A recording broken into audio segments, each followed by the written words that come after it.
कृष्णा हरे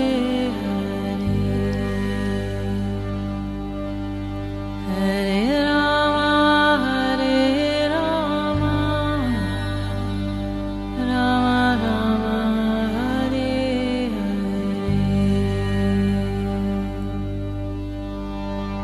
नमस्कार। रेडियो मानव रचना 107.8 पर मैं हूं सरिता आपके साथ और शुरू हो चुका है कार्यक्रम आत्मदर्शन, जिसमें हम बात करते हैं प्रभु श्री कृष्ण की, उनकी लीलाओं की। बहुत सारी कथाएं प्रसंग हम जानते हैं जिनसे हमें भक्ति की प्रेरणा मिलती है, प्रभु के नामों से हम परिचित होते हैं और इस कलयुग में किस तरह से हमें अपना जीवन व्यतीत करना है, इसकी बहुत सारी प्रेरणा शिक्षा हमें इन कथाओं प्रसंगों से मिलती है। और इस प्रोग्राम में हमेशा की तरह हमारे साथ होती हैं रागलेखा दासी जी, चरणाश्रित युगाचार्य श्रीमद भक्ति वेदांत नारायण गोस्वामी जी की शिष्या। रागलेखा दासी जी, आपका स्वागत है हमारे स्टूडियो में। हरे कृष्ण। रागलेखा दासी जी, बात हो रही है आजकल भगवत पत्रिका के बारे में, जिसमें गुरुदेव हरि कथा का जिक्र जो है चल रहा है। आप बहुत सारी कथाएं प्रसंग हमें सुना चुकी हैं। पिछले एपिसोड में हमने जाना आपसे कि किस तरह से एक जीव को नियंत्रण में रहना चाहिए, किस तरह से जो एक इंसान है वो कैसे जो है अनियंत्रित रहना चाहता है, फ्री रहना चाहता है, आजाद रहना चाहता है, लेकिन किस तरह से उसे नियंत्रण में रहना चाहिए, प्रभु के साथ जुड़कर रहना चाहिए, ये हमें आपने बताया। तो आज के इस कार्यक्रम में, आज के इस एपिसोड में आप किस कथा, किस प्रसंग के बारे में, किस हरि कथा के बारे में बताने वाली हैं? जी, आज हरि कथा 7 है, भागवत पत्रिका 2006-7 में प्रकाशित हुई थी जी। इसका है अद्वितीय पुराण श्रीमद् भागवतम का प्रकाश और जीव का स्वरूप जी। जीव स्वरूप है कृष्ण नित्य दास। जीव स्वरूपता तो कृष्ण का दास है, नित्य दास है। आधुनिक युग में संसार के विभिन्न भागों में ईश्वर के विषय में अनेक धारणाएं हैं, किंतु भगवान अद्वितीय हैं। कुछ लोग ईश्वर में विश्वास रखते हैं और कुछ लोग नहीं रखते। ये विश्वास करें या ना करें, परंतु ये निश्चित है कि कोई एक व्यक्ति या शक्ति है जिसके नियंत्रण में सभी कुछ है। समस्त वस्तुओं को नियंत्रित कर पाना, संसार का सृजन करना, समस्त ब्रह्मांडों का नियंत्रण करना किसी मनुष्य के द्वारा संभव नहीं है। ये तथ्य तो स्वीकारना ही पड़ेगा, चाहे भगवान की सत्ता को हम स्वीकार करें या ना करें।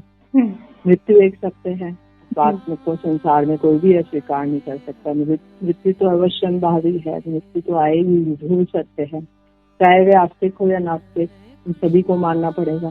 साथ ही सभी ये निश्चित रूप से मानेंगे कि संसार में जन्म, मृत्यु, दुख और कष्ट है। कोई भी वास्तव में संतुष्ट नहीं है, सभी मनुष्य मृत्यु से डरते हैं। किसी भी समय अचानक से कष्ट आ सकते हैं। कभी कभी किसी स्त्री या पुरुष की संगति या मित्रता में आनंद आता है। हमारी संतान हो तो उनके पालन पोषण में भी कुछ सुख अनुभव होता है, तब हम अपने को सुखी मानकर तृप्त हो जाते हैं। परंतु ये सुख अस्थायी है, घटता बढ़ता है और परिवर्तनशील है। इस संसार में स्थायी सुख शांति नहीं है।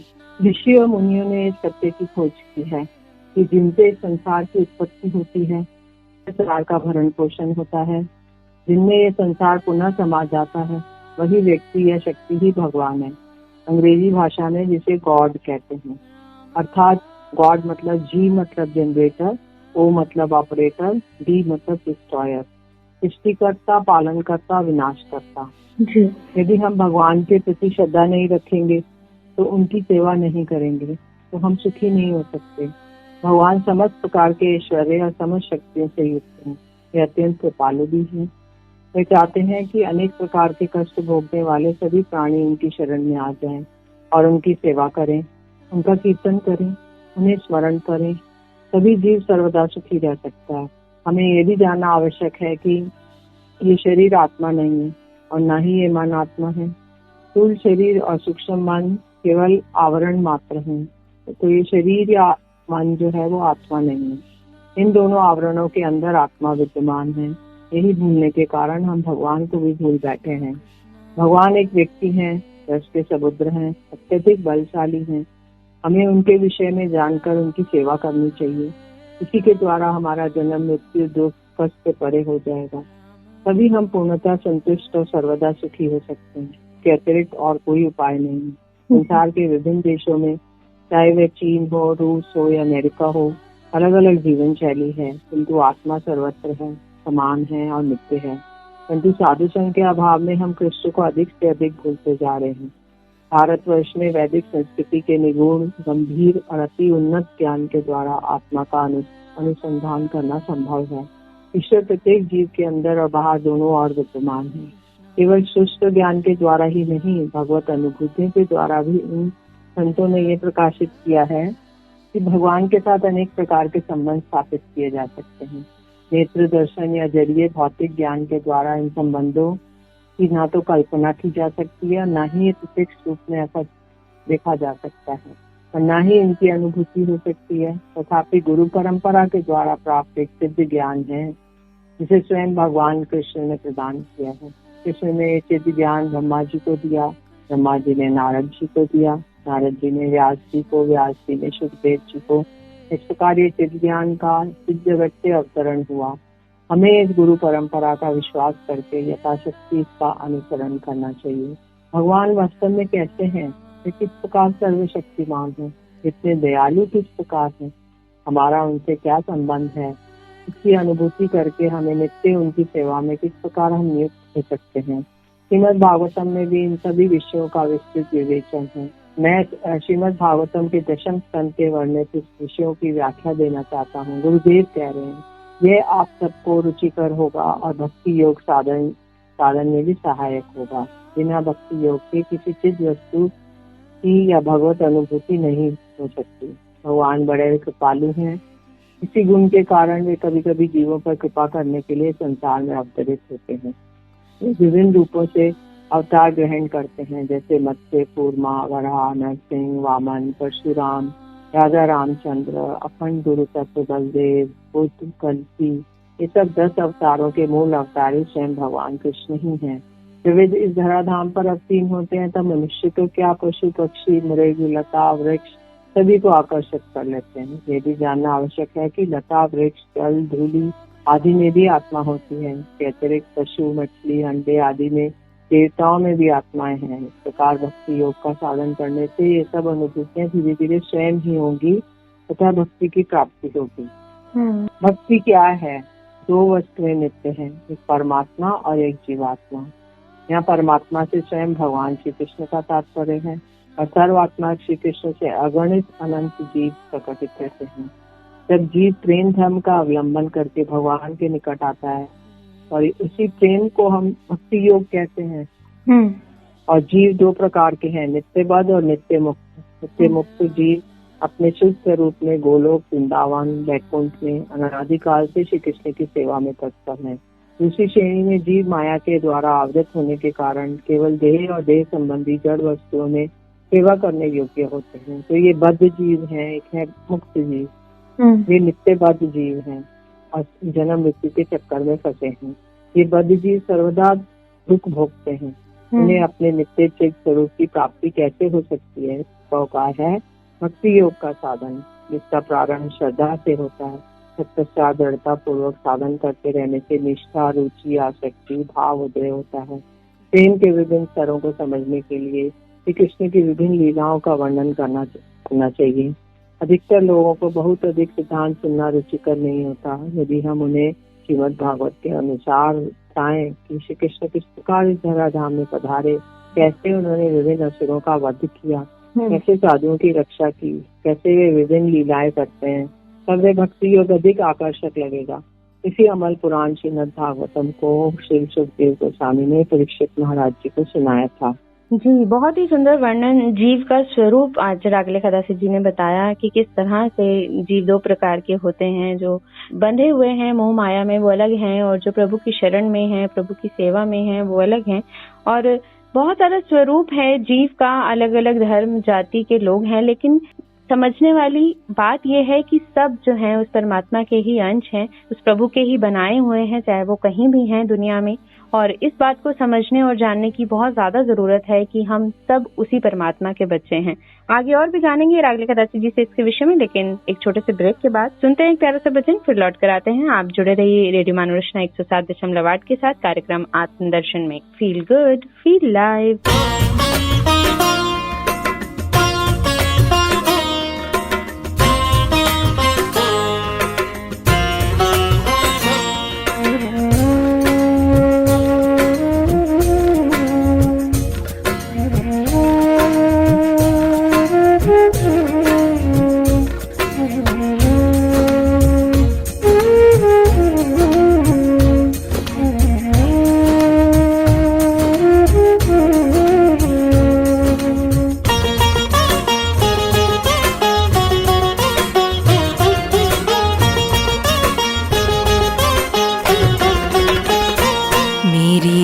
राधा रानी, राधा रानी, मेरी राधा रानी, राधा रानी, मेरी राधा रानी, राधा रानी, मेरी राधा रानी, राधा रानी, मेरी राधा रानी, राधा रानी, मेरी राधा रानी, राधा रानी, मेरी राधा रानी, राधा रानी, मेरी राधा रानी, राधा रानी।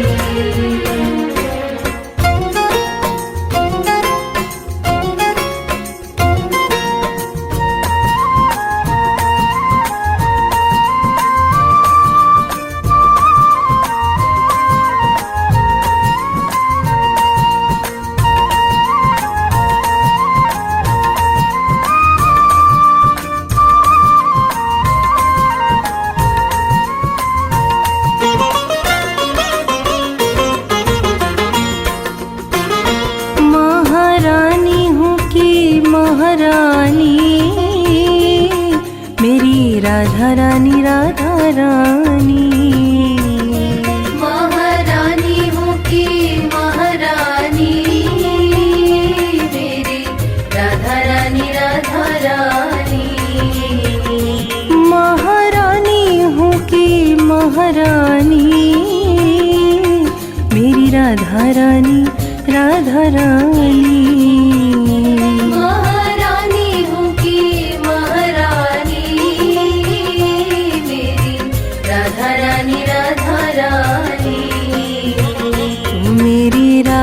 रानी, मेरी राधा रानी, मेरी राधा रानी, मेरी राधा रानी, मेरी राधा रानी, राधा रानी, मेरी राधा रानी, राधा रानी, मेरी राधा रानी, राधा रानी, मेरी राधा रानी, राधा रानी।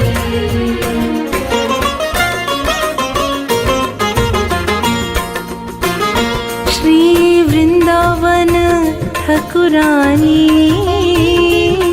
मेरी महारानी, राधा रानी, श्री वृंदावन ठाकुरानी,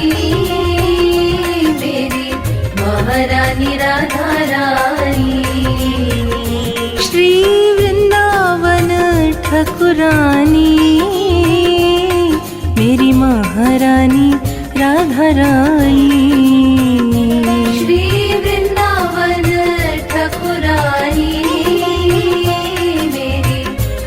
रानी, राधा रानी, ओ मेरी राधा रानी, मेरी राधा रानी, मेरी राधा रानी, मेरी राधा रानी, मेरी राधा रानी, राधा रानी, मेरी राधा रानी, राधा रानी, मेरी राधा रानी, राधा रानी, मेरी राधा रानी, राधा रानी।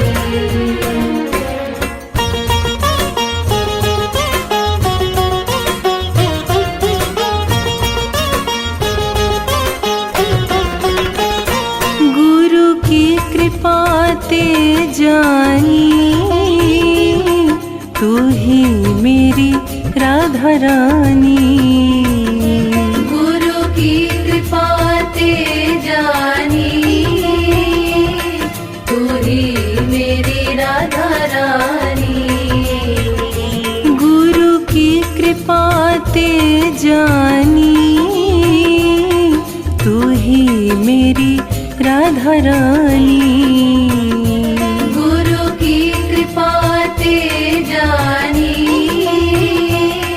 तू ही मेरी राधा रानी, मेरी राधा रानी, मेरी राधा रानी, मेरी राधा रानी, मेरी राधा रानी, मेरी राधा रानी, राधा रानी, मेरी राधा रानी, मेरी राधा रानी, राधा रानी, मेरी राधा रानी, राधा रानी।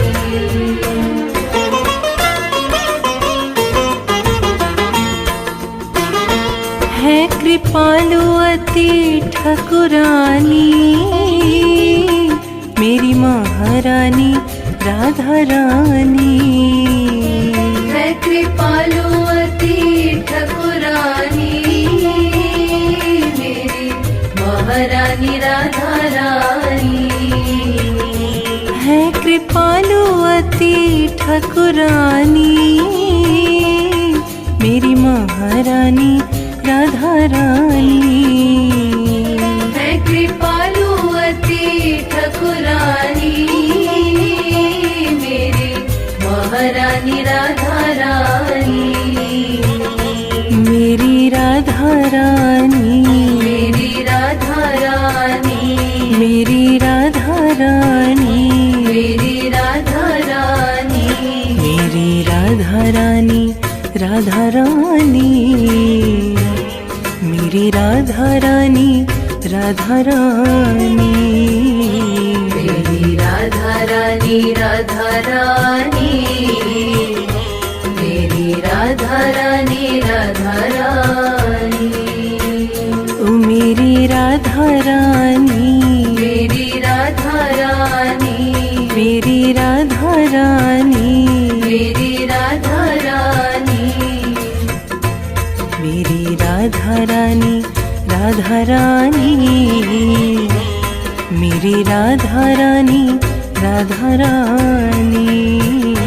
मेरी राधा रानी, राधा रानी, मेरी राधा रानी, राधा रानी। ओ मेरी राधा रानी, राधा रानी, मेरी राधा रानी, राधा रानी। हरे कृष्णा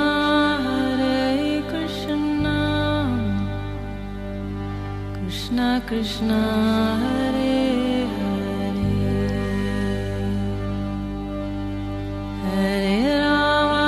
हरे राम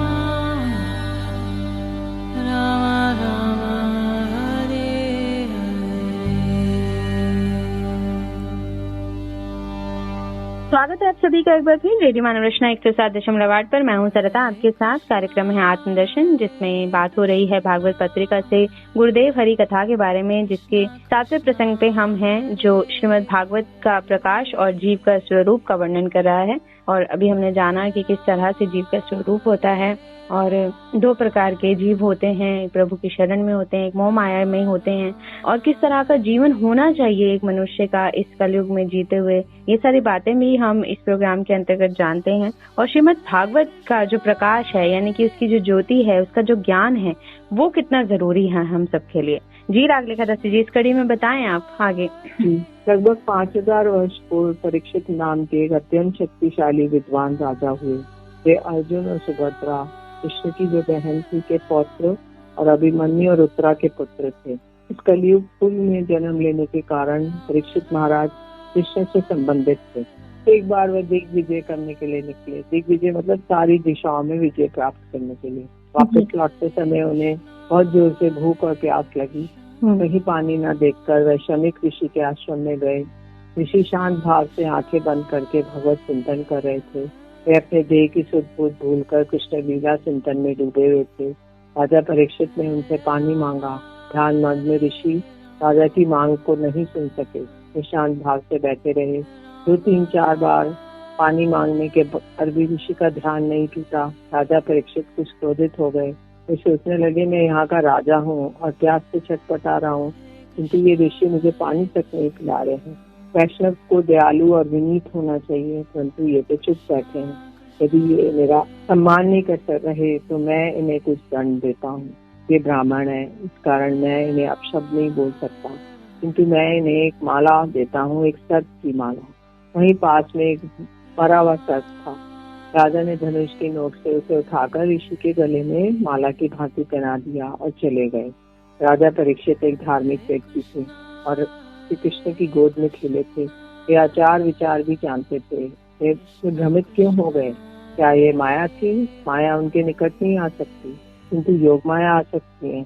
योग माया की इच्छा हुई कि किसी प्रकार श्रीमद् भागवत का इस जगत में प्रकाश हो, अन्यथा राजा परीक्षित बहुत उन्नत कोटि के भक्त थे, माया उनके स्पर्श भी नहीं कर सकती। कृष्ण की इच्छा के द्वारा ही घटित हुआ। अपने राज्य में लौटते समय राजा सोचने लगे, कहीं मैंने ऋषि का अपमान तो नहीं कर दिया। यदि वे वास्तव में कृष्ण चिंतन में मग्न थे तब तो मुझसे अपराध बन गया। वे ऋषि मुझे शाप देते तो मेरा विध्वंस हो जाएगा। अब मुझे क्या करना उचित है? वे शमीक ऋषि का तेजस्वी 5 वर्षीय पुत्र श्रृंगी अपने पिता का अपमान सहन न कर सका। उसने कौशिकी नदी का जल हाथ में लेकर कहा, जिसने भी ये मृत सर्प मेरे पिता के गले में डाला है, वे आज से 7वें दिन तक्षक सर्प के डसने से मृत्यु को प्राप्त होगा। उसे कोई नहीं बचा सकेगा। उसके बाद वह रोता हुआ अपने पिता के पास आया और उनकी गोद में चढ़कर जोर जोर से रोने लगा। कुछ समय बाद ऋषि का ध्यान टूटा और वे अपने पुत्र से पूछने लगे, तुम इतने दुखी होकर क्यों रो रहे हो? ओ पिताजी, क्या आपने ये मृत सर्प अपने गले में नहीं देखा? अनेक ऋषि अपने ध्यान में के बल से जान गए कि ये कार्य परीक्षित महाराज का है। तो ये भी जान गए कि मेरे पुत्र ने राजा को भयानक शाप दे डाला है। अनेक ऋषि को ये कैसे ज्ञात हुआ? वे भूत भविष्य वर्तमान को जान सकते थे। जो भी शुद्ध भजन करते हैं उनमें काल को जानने की विलक्षण शक्ति आ जाती है। सभी आचार्य गण भी काल पारदर्शी होते हैं। उनमें भजन बल होता है और कृष्ण की शक्ति संचरित होने के कारण वे अत्यंत प्रभावशाली होते हैं। ऋषि ने अपने पुत्र को बहुत फटकारा, अरे निर्बुद्धि, ये कार्य राजा परीक्षित ने किया है। वे बड़े योग्य और धार्मिक राजा हैं। यदि वे मृत्यु को प्राप्त होंगे तब समस्त संसार में दुर्व्यवस्था फैल जाएगी, सभी कुछ ध्वंस हो जाएगा। एक ब्राह्मण सहिष्णु होना चाहिए। फिर भी तुम क्रोधित हो गए। सहनशीलता वैष्णव का एक मुख्य गुण है। प्रणादपि सुनीचेन तरो रवि सहिष्णुता अमानी ना मान देना कीर्तनीय सदा हरि। अर्थात जो तुच्छ तृण से भी अपने को दीनहीन समझकर, वृक्ष से भी अधिक सहनशील बनकर, स्वयं अमानी होकर दूसरों को यथा योग्य मान देने वाला बनकर निरंतर श्री हरि नाम संकीर्तन करना चाहिए। ऋषि ने ध्यान लगाकर देखा इस घटना के द्वारा श्रीमद् भागवत का प्रकाश होगा। फिर वे शांत हो गए और आगे कुछ नहीं बोले। उन्होंने देख लिया कि परीक्षित महाराज श्री सुखदेव गोस्वामी से श्रीमद् भागवत कथा श्रवण करेंगे और श्री कृष्ण के परम धाम को प्राप्त करेंगे। ऋषि कुमार का शाप आदि एक सब घटना चक्र मात्र था। वे जान गए इन सब घटनाओं का कारण स्वयं कृष्ण है और वे मौन हो गए। उन्होंने अपने विद्यार्थियों को बुलाया और कहा, तुम लोग परीक्षित महाराज के पास जाओ और कहो कि आज से 7वें दिन तक्षक सर्प के द्वारा डसे जाने पर वे मृत्यु को प्राप्त होंगे। इसलिए वे जो कुछ भी करना चाहते हैं तुरंत कर लें। एक विद्यार्थी परीक्षित महाराज के पास पहुंचा, उसने समस्त घटनाओं से अवगत कराया। परीक्षित महाराज सुनकर बड़े प्रसन्न हो गए। कहने लगे, ये मेरे लिए शाप नहीं वरदान है। मैं बहुत समय से संसारिक वस्तुओं, राज्य, प्रतिष्ठा, पत्नी, पुत्र आदि का परित्याग कर एकांत में भजन करना चाहता था, परंतु राज्य शासन की अनेक समस्याओं में फंसे रहने के कारण नहीं कर सका। अतः ये शाप मेरे लिए वरदान बनकर आए। श्री कृष्ण ने मेरे जीवन काल में ही संसार की समस्त भौतिक वस्तुओं को परित्याग करने का अवसर प्रदान किया है। वास्तव में शाप कृष्ण का ही वरदान ही है। अब मुझे श्री कृष्ण की मधुर मधुर लीलाओं का श्रवण, कीर्तन और स्मरण करना चाहिए। राजा परीक्षित अपने राज्य, राजकीय वस्त्र, मुकुट, धनुष, बाण आदि का परित्याग कर केवल एक धोती पहनकर गंगा के किनारे बैठ गए। उसी समय समस्त महान ऋषि और वैष्णव नारद, व्यास, वशिष्ठ, पराशर, विश्वामित्र, परशुराम, अत्रि, अन्य श्रेष्ठ देव ऋषि, ब्रह्म ऋषि का शुभ आगमन हुआ। उस समय कोई कंप्यूटर, टेलीफोन आदि नहीं होते थे। फिर भी महाराज परीक्षित के आमरण अनशन को सुन के अत्यंत अल्प समय में ही समस्त ऋषिगण वहाँ एकत्रित हो गए। कश्यप ऋषि कैस्पियन सागर के पास थे। मंगल ऋषि मंगोलिया के आए थे। इतनी दूर तय करने में उन्हें अधिक समय नहीं लगा। लगभग 88,000 ऋषि मुनि वहाँ एकत्रित थे। अतिरिक्त अनेक ब्रह्म ज्ञानी, कर्मी, तपस्वी, योगी भी तीर्थ यात्रा के बहाने वहाँ पहुंचे। परीक्षित महाराज ने उनसे बड़े विनम्रता से पूछा, यदि कोई अपनी मृत्यु शैया पर हो और मृत्यु निश्चित है तब उसे क्या करना चाहिए? कोई आज मर रहा है, कोई कल मरेगा, कोई 1 वर्ष 50, कोई 2, 4, 5, 10 वर्ष, या 100 वर्ष है, 500 वर्ष या 1 लाख, 5 लाख वर्ष, करोड़ वर्ष के बाद उसकी मृत्यु अवश्य संभावी है। मनुष्य की आयु लगभग 100 वर्ष, 120 वर्ष की मानी गई है, किंतु इससे अधिक नहीं। इंद्र आदि सहस्त्र वर्ष जीवित रहते हैं, ब्रह्मा जी अनेक चतुर्युग तक जीवित रहते हैं, जो कई करोड़ वर्ष के बराबर होता है, तब भी उनकी मृत्यु होगी ही। फिर हम इससे कैसे बचें? हमारी मुक्ति किस प्रकार होगी? कुछ लोगों ने परीक्षित महाराज को ब्रह्म का ध्यान लगाने को कहा, कुछ ने तपस्या करने को कहा, कुछ अन्य ने लाखों गायों का दान करने के लिए बताया, किसी ने कहा आप गंगा में स्नान करें। हाँ, 31 शिष्यों ने अनेक अलग अलग उपाय बताए। अच्छा।